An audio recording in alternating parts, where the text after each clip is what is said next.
Hi there, I'm Matt Keene. Welcome to Creating a Future We Want, the Our Learning series, where I share just a little bit about what we are learning right now.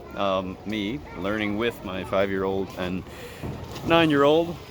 You might have a shark pop up here behind me at some point in this short little conversation here. And this morning we're in the car, and the sun had been hitting the car for a few hours. We get in extremely hot.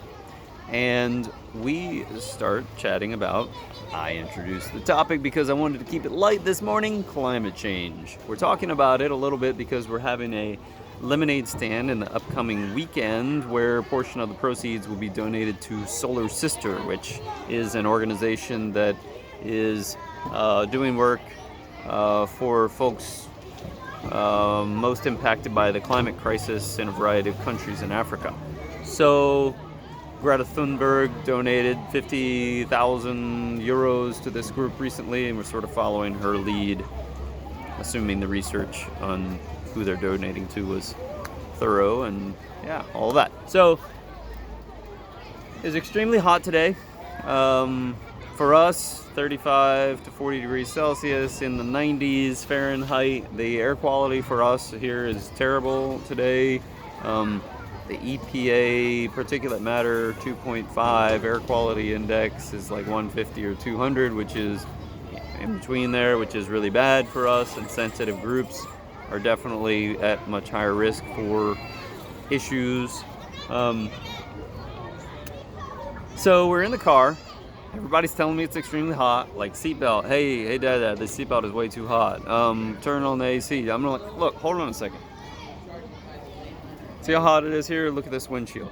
We are releasing 50 billion tons of carbon into Earth's atmosphere every year.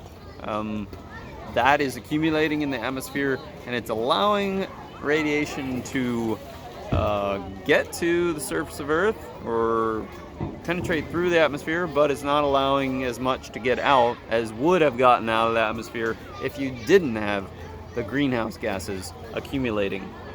Kind of like the car here, it's coming through the windshield, it's accumulating, getting hot, super hot. And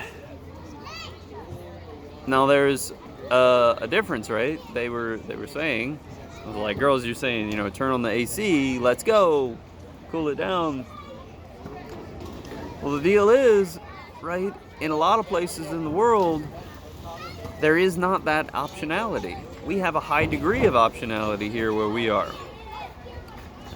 We can turn on the AC. We can go somewhere else. We can be at the pool today, which is an insane blessing that these girls are having the chance to learn to swim.